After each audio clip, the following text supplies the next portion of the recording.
Bem, então vamos lá. Prosseguindo, como é que fica, afinal de contas, a classificação do dolo? Já que eu disse para você que o artigo 18 prevê o dolo direto de primeiro grau e o dolo eventual. Tá faltando alguma coisa no artigo 18, né?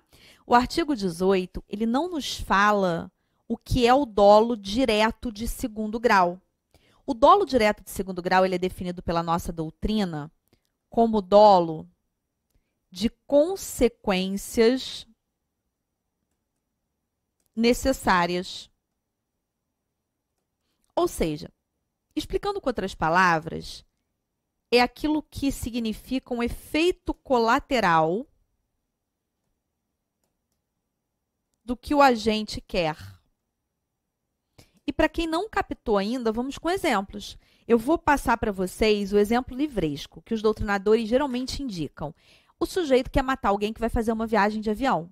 Aí o que ele faz? Ele coloca uma bomba dentro do avião e programa aquela bomba para ela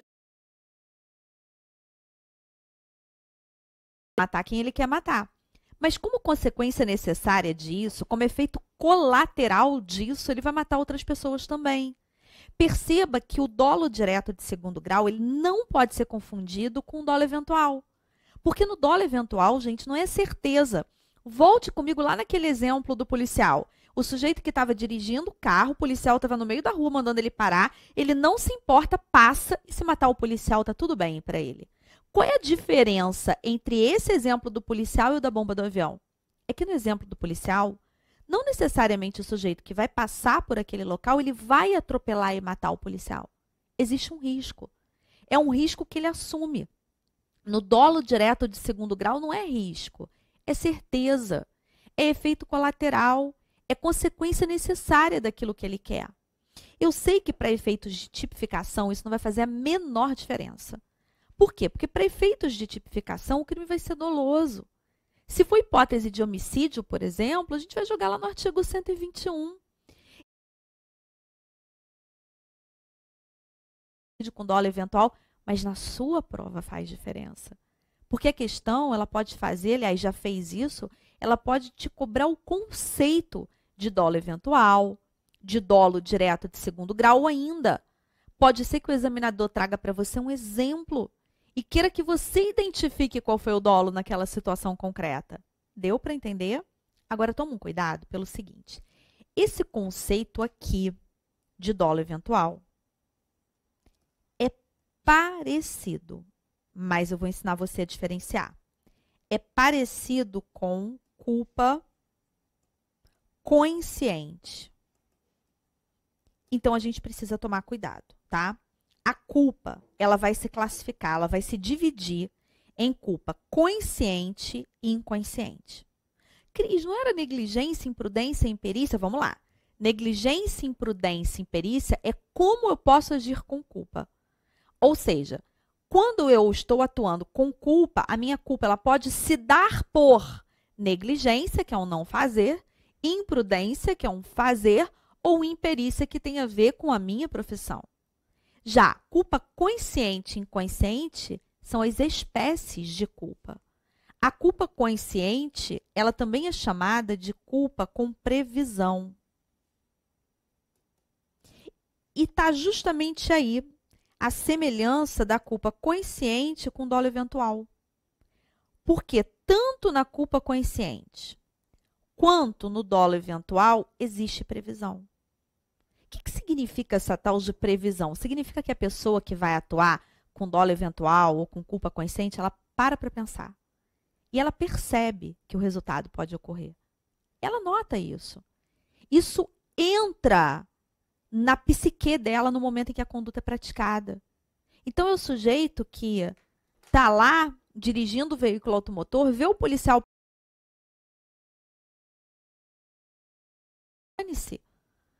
Só que no dolo eventual, quando ele pensa nisso que pode acontecer, ele assume o risco porque ele não se importa. Na culpa consciente é diferente.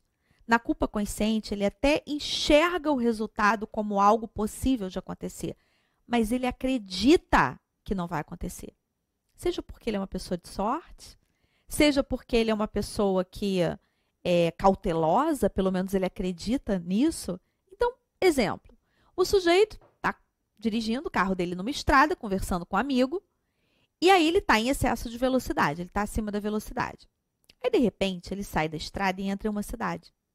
Aí o amigo diz para ele, fulano, dá uma reduzida, você está entrando na cidade. Aí ele, imagina, outra pessoa poderia até atropelar alguém, mas eu que dirijo há 20 anos, nunca nem bati com um carro, imagina, eu tenho uma noção de distância incrível, e daqui a pouco ele bate, atropela alguém e provoca a morte, causa um homicídio. Perceba o seguinte, nesse caso teve previsão, inclusive ele foi até alertado pelo amigo, mas ele acreditou sinceramente que aquele resultado não iria ocorrer, porque ele acreditou que poderia até acontecer com outra pessoa, mas com ele não. Então note que dolo eventual e culpa consciente possuem um fator em comum, possuem um fator de convergência, que é a tal da previsão. A diferença está no que o sujeito faz após ter essa previsão. Porque quando ele tem a previsão, no dolo eventual, dane-se, eu não estou nem aí, se acontecer, para mim não faz diferença. Na culpa consciente, não. Na culpa consciente, ele não assume risco. Porque na culpa consciente, ele acredita que o resultado não vai se produzir. Lá no exemplo do policial, o sujeito que vai furar a blitz, que se atropelar o policial não liga, não está nem aí, isso é dolo eventual. Agora, no exemplo do carona, que o sujeito alerta quem está dirigindo e quem está dirigindo continua em excesso de velocidade porque acredita que não vai atropelar ninguém, isso é culpa consciente. A culpa inconsciente é fácil. A culpa inconsciente é a culpa da pessoa super distraída. A culpa inconsciente é a culpa sem previsão.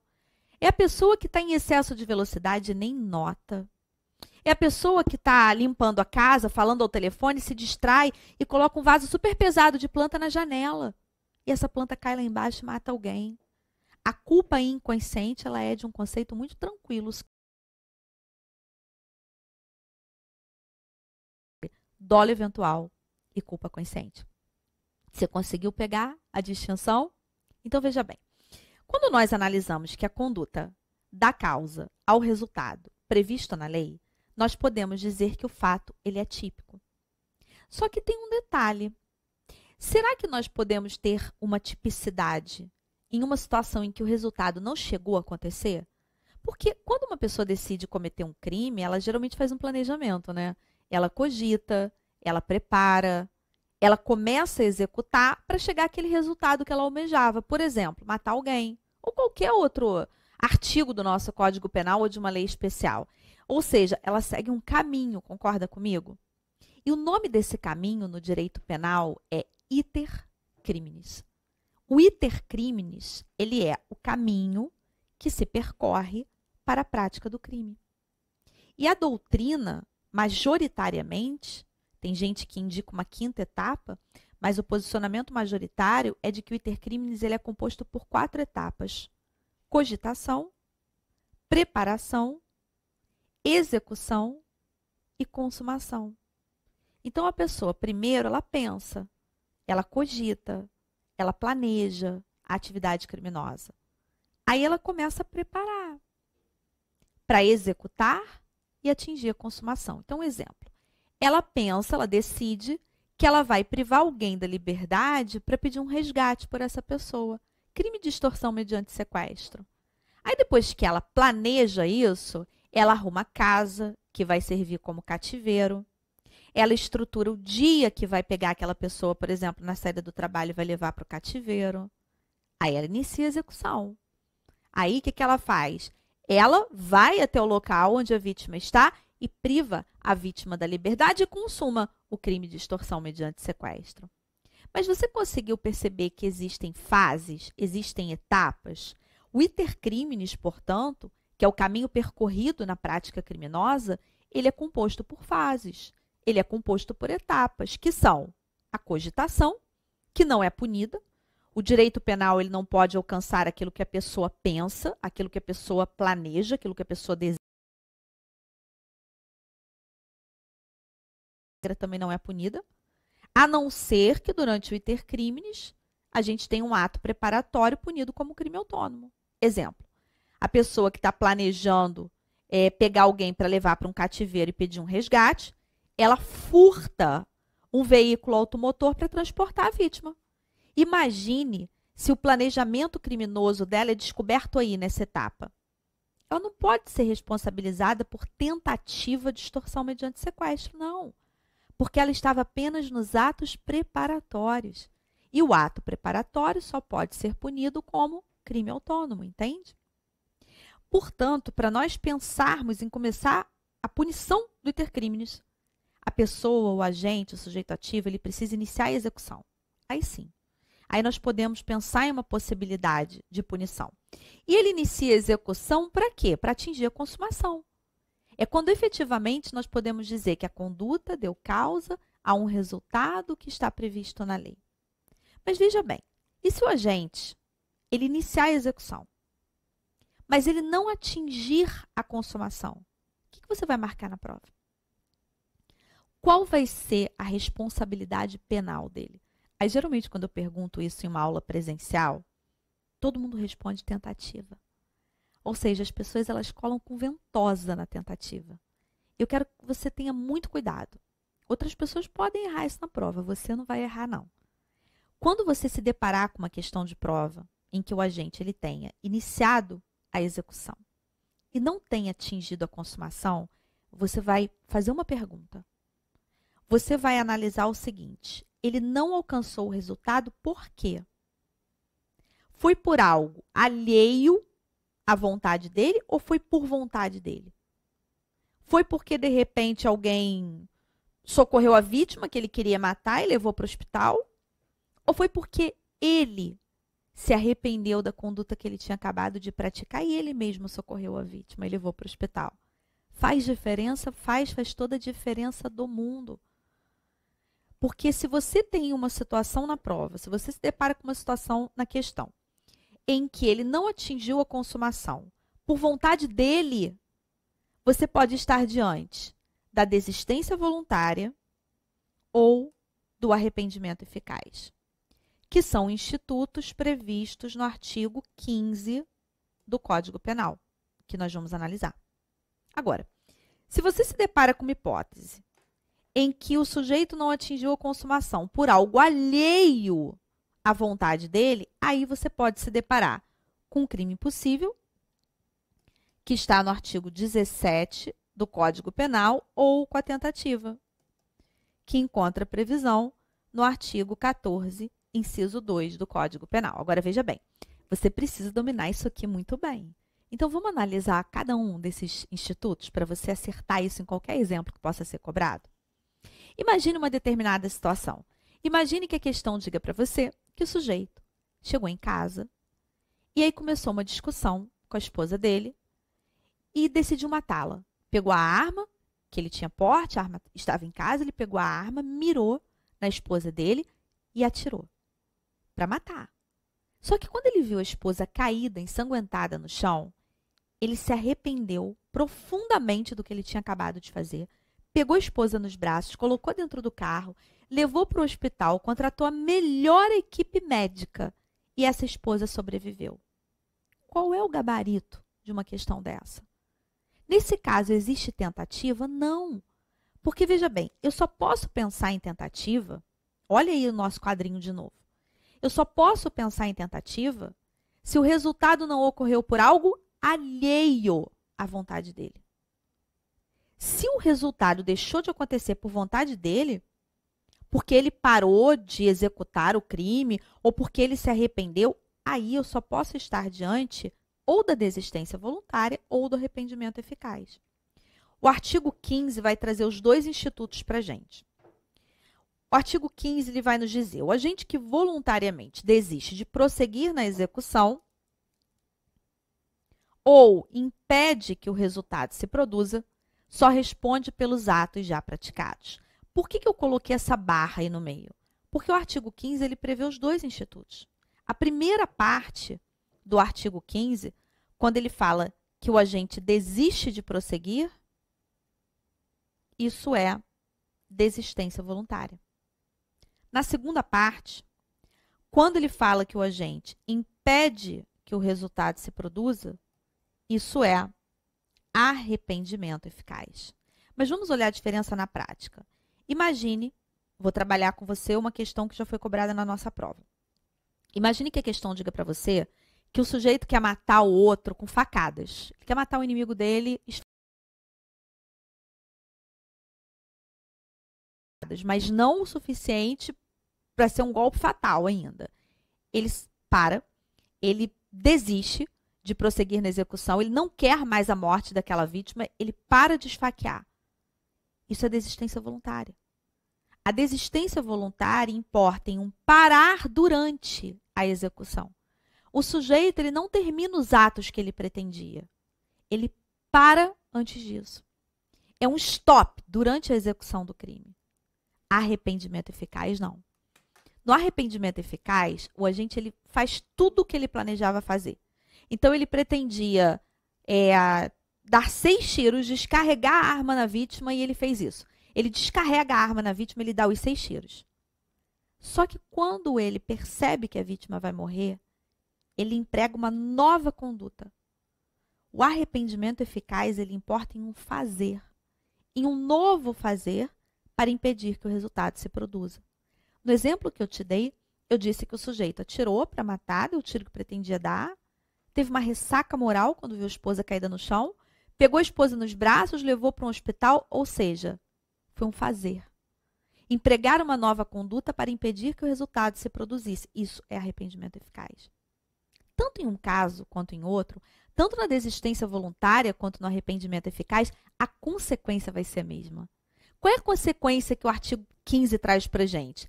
Que ele vai responder apenas pelos atos já praticados.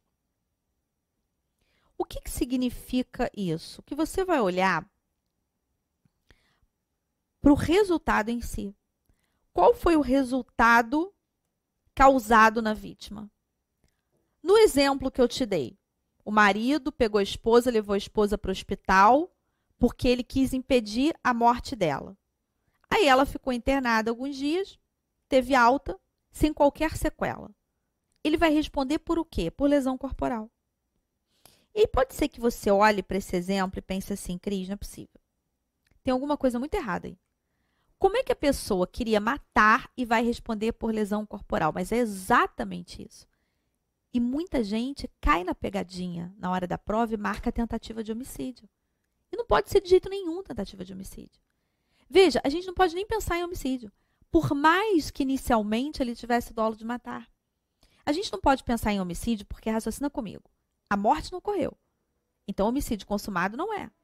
E tentativa não pode ser porque só há tentativa se o resultado deixou de acontecer por algo alheio à vontade dele. Ele estava lá esfaqueando, chegou alguém, se atracou com ele, arrancou a faca da mão dele e aí ele não conseguiu matar. Isso é tentativa. Ou então ele deu todas as facadas que tinha que dar, saiu do local, chegou uma outra pessoa, socorreu a vítima, levou a vítima para o hospital e a vítima não morreu. Aí sim, isso é tentativa.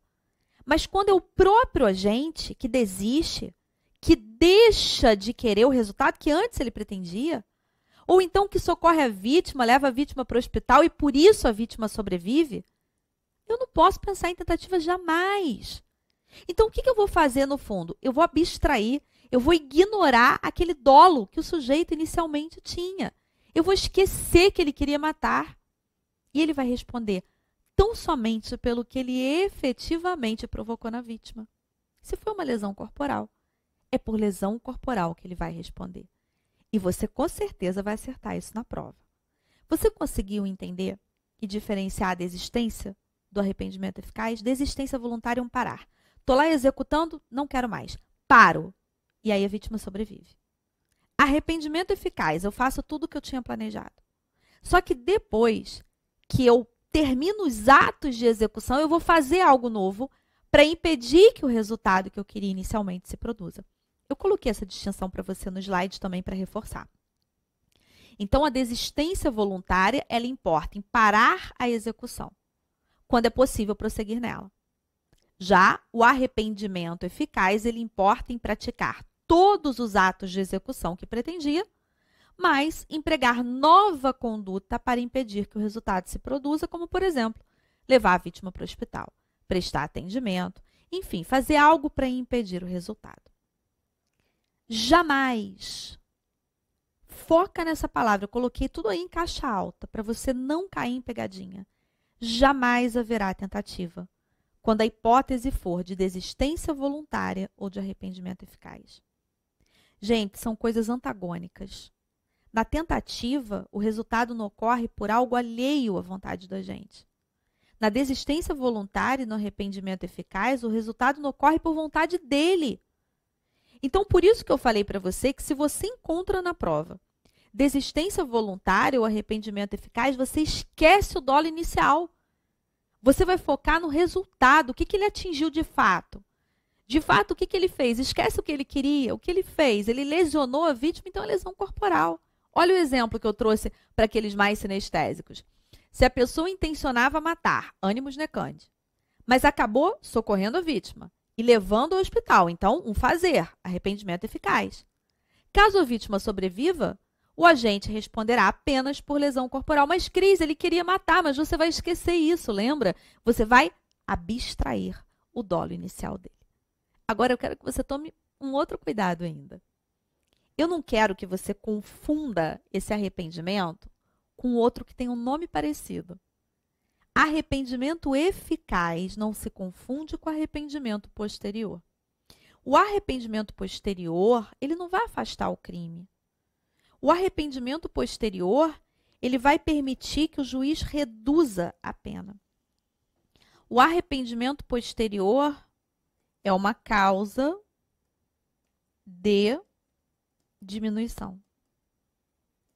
E ele encontra previsão no artigo 16 do Código Penal. O artigo 16 do Código Penal, ele vai nos dizer o seguinte, olha aí. Nos crimes cometidos sem violência ou grave ameaça à pessoa, então olha que interessante, cabe arrependimento eficaz até num caso de homicídio. Pelo menos assim, num caso em que ele intencionava homicídio. A gente viu que não vai ser homicídio, né? Mas no artigo 16 eu não posso pensar em arrependimento posterior em crime violento, em crime ameaçador. No eficaz não tem problema. Mas no posterior, olha aí, nos crimes cometidos sem violência ou grave ameaça. Reparado o dano ou restituída a coisa, até o recebimento da denúncia, o artigo vai me exigir um momento específico. Por ato voluntário do agente, a pena será reduzida de 1 a 2/3. Então, gente, olha só. Arrependimento posterior, ele pode se dar, por exemplo, num caso de furto. O sujeito entrou na garagem de alguém, pegou a bicicleta da pessoa, levou a bicicleta embora, só que no meio do caminho teve uma ressaca moral, se arrependeu do que fez, voltou e devolveu a bicicleta. Tem furto? Tem. Porque quando ele pegou, ele pretendia ficar com a bicicleta. Só não haveria furto se ele decidisse pegar emprestado sem autorização. O chamado furto de uso, ele não é típico. Porque o artigo 155, ele fala subtrair para si ou para outrem coisa alheia móvel. Então, olha só, vamos tomar cuidado, não vamos confundir as coisas. Se você se deparar com uma questão que diga que a pessoa entrou na garagem, pegou a bicicleta para usar e devolver, isso não é furto. O chamado furto de uso não é crime. Isso não se confunde com uma segunda hipótese. A pessoa pegou a bicicleta, querendo realmente ficar com a bicicleta. Depois que ela pegou a bicicleta, ela se arrependeu e decidiu devolver. Percebeu que é diferente? No primeiro exemplo que eu te dei, não tinha crime, mas nesse agora tem. É furto. Quando ela pega essa bicicleta e vai embora, ela consumou o crime de furto. Se depois ela decide devolver, tudo que vai acontecer é uma redução de pena, só isso. E ainda assim, se ela devolver essa bicicleta até um determinado momento. Porque se ela fizer isso, se ela devolver depois que a denúncia foi recebida, aí nem redução da pena aqui pelo artigo 16 a gente poderá ter, tá? Então, olha só. Eu tenho, se uma pessoa inicia a execução e não atinge a consumação, 4 possibilidades. Desistência voluntária, arrependimento eficaz, crime impossível ou tentativa. E o arrependimento posterior? Não. No arrependimento posterior, a gente acabou de ver, já teve consumação. O crime está consumado. Eu vou aplicar o 16 só para reduzir a pena. Compreendeu isso? Como é que você vai saber qual dos 4 você vai aplicar? Você vai olhar para a questão e perguntar o seguinte: O sujeito não atingiu a consumação por quê? Se foi por vontade dele, a gente viu que o artigo 15 é que vai ser aplicado. A gente vai visualizar se é desistência voluntária, se é arrependimento eficaz, de acordo com o exemplo. Agora, e quando a consumação ela não ocorre por algo alheio à vontade do agente? Aí a gente viu que pode ser duas possibilidades. Pode ser o crime possível ou pode ser a tentativa. O que o artigo 17 vai nos dizer? Não se pune a tentativa quando, por ineficácia absoluta do meio ou por absoluta impropriedade do objeto, é impossível consumar-se o crime. Então, olha que interessante. O artigo 17, ele já começa dizendo que não é caso de tentativa. Então, se eu tenho uma hipótese em que uma pessoa entra em uma residência para matar alguém, chega lá, atira em quem essa pessoa acredita que está só dormindo, vai embora do local, crente que matou. Só que aí a questão diz para você que a perícia comprovou que essa pessoa já tinha morrido antes, ela tinha tido uma parada cardíaca e tinha morrido. E a pessoa que atirou, sem saber, estava atirando em um cadáver. Isso é tentativa de homicídio? Não. É homicídio consumado? Claro que não, a pessoa já tinha morrido. Por que não é tentativa? Porque é crime impossível. Não se pune a tentativa. Agora entenda o seguinte. Veja que o artigo 17, ele fala em ineficácia absoluta do meio. Ele fala em absoluta impropriedade do objeto. Sabe o que significa isso? Que não tem chance de consumar. Porque se houver uma chance, ainda que mínima, de consumação, você pode pensar em tentativa. Ok? Então, para que não se puna a tentativa, a impropriedade do objeto ou ineficácia do meio deve ser absoluta. Ou seja, não há chance nenhuma de se atingir consumação. São exemplos drásticos, como, por exemplo, matar o morto, subtrair coisa própria, matar alguém com arma de brinquedo. Não dá, é impossível. Agora, caso a ineficácia do meio ou a impropriedade do objeto seja relativa, ou seja, é possível, embora seja difícil, atingir a consumação. Nesse caso, haverá tentativa. Então, haverá, por exemplo, uma tentativa de homicídio ou de algum outro crime. Olha o que nos diz a súmula 567 do STJ. Sistema de vigilância realizado por monitoramento eletrônico ou por existência de segurança no interior de estabelecimento comercial, por si só, não torna impossível a configuração do crime de furto. Claro! Porque, olha só, por mais que exista vigilância eletrônica, há chance ainda que mínima de consumar. A pessoa, por exemplo, que está monitorando, ela pode sair do local, ela pode passar mal, pode cochilar, pode se distrair. E se qualquer uma dessas hipóteses acontecer, o crime vai ser consumado. Então, há chance, ainda que mínima. Percebeu? Então, olha só. Quando nós falamos dessa estrutura do fato típico, que está dentro do crime, né? Crime é fato típico, ilícito ou antijurídico e culpável. Dentro dessa estrutura, eu posso ter um fato típico formalmente e materialmente. No fato típico formal, eu tenho uma conduta que dá causa a um resultado previsto na lei. Agora, nada impede que no meio do caminho dessa estrutura algo ocorra. Algo que, por exemplo, não haver consumação. E isso não vai fazer com que eu necessariamente afaste o crime. Isso pode fazer com que eu tenha um crime tentado, por exemplo. Isso pode fazer com que eu tenha um outro crime. O sujeito inicia a conduta querendo matar, mas ocorre uma hipótese de desistência voluntária, de arrependimento eficaz, e eu passo a ter uma lesão corporal, por exemplo. Ou ainda, eu posso ter uma situação em que o sujeito queira matar, mas por algo alheio à vontade dele, ele não consiga. Eu terei homicídio? Terei, mas terei homicídio tentado. São conceitos que se interligam na hora da prova. E se você pensar assim, Cris, é muita coisa. É tudo muito confuso. Vamos lá, calma. Lembra do que eu conversei com você? Você está coletando dados. Conforme você vai estudando, revisando o conteúdo, olhando exemplos, resolvendo questões de provas anteriores, você vai entendendo melhor, vai clareando para você. Esse é o momento que você pode ter dúvida. Não entre em pânico. Não pode ter na hora da prova. esse é o momento, você estuda, você sana essa sua dúvida, você me chama no plantão de dúvidas, a gente dá um jeito, mas você vai entender e vai acertar na hora da prova, tá? Então, esse é o momento, se tranquiliza. Prosseguindo na nossa análise, eu disse para você que a tipicidade ela é um indício de que a ilicitude existe. Agora, se você se deparar em uma questão de prova com uma causa que vai excluir a ilicitude, você não vai ter crime.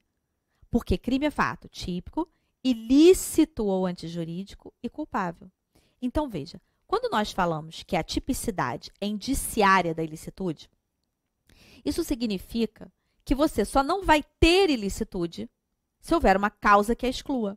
Ou seja, se houver uma daquelas causas previstas no artigo 23 do Código Penal. E duas delas, nós vamos focar nessas duas, vamos comparar as duas, são as mais importantes para a nossa prova, porque caem mais. Quais são elas? O estado de necessidade e a legítima defesa. Legítima defesa é direito de reagir. Reagir ao quê? Reagir a uma agressão humana, atual ou iminente e injusta. Ou seja, é uma agressão que está acontecendo ou que está imediatamente para acontecer. A pessoa está esfaqueando a outra, é uma agressão atual. A pessoa está puxando a arma para atirar na outra, é uma agressão iminente. Não se admite legítima defesa, não se admite. Legítima defesa de agressão passada ou futura. Para que o direito me possibilite reagir a uma agressão que eu esteja sofrendo ou que terceiro esteja sofrendo, porque a legítima defesa ela pode ser própria ou ela pode ser de terceiro, tá? Eu não preciso atuar em minha legítima defesa, não. Eu posso atuar em legítima defesa da minha irmã, por exemplo, do meu marido, da minha mãe. Agora, é importante que eu esteja reagindo a uma agressão humana, atual ou iminente e injusta. Por que eu foquei aí no humano? É muito comum muitas pessoas caírem em uma pegadinha. No 24º exame, na segunda fase, a gente teve uma questão que falou de um sujeito que defendia o filho do ataque de um animal. Embora a questão da prova possa usar a expressão defender, isso não é legítima defesa. Porque não há nesse exemplo uma agressão humana. Se alguém se defende do ataque de um animal, isso não é legítima defesa. Isso é estado de necessidade. O estado de necessidade, ele é possível quando existe um perigo. E perigo é uma noção muito mais ampla. Perigo pode ser o ataque de um animal. Perigo pode ser um acidente. Perigo pode ser força da natureza. Então, imagina, uma pessoa está dentro de um cinema, o cinema pega fogo. A pessoa, para se salvar, vai pisotear outras pessoas. Isso é estado de necessidade. Por quê? Porque é um perigo. Para haver estado de necessidade, o perigo vivenciado tem que estar acontecendo, é um perigo atual. A gente olha para a situação, vê que a pessoa que está agindo em estado de necessidade, ela não tinha outra maneira de evitar aquele perigo, ou seja, naquele caso, naquele cinema pegando fogo, o único jeito que ela tinha de sair dali era pisoteando pessoas. E não foi ela que provocou o perigo por sua vontade. Porque, olha, quem tacou fogo naquele incêndio, por exemplo, naquele cinema, quem tacou fogo naquele cinema para causar um prejuízo, por exemplo, para o dono do cinema, essa pessoa não pode alegar estado de necessidade. Por quê? Porque ela provocou o perigo por sua vontade.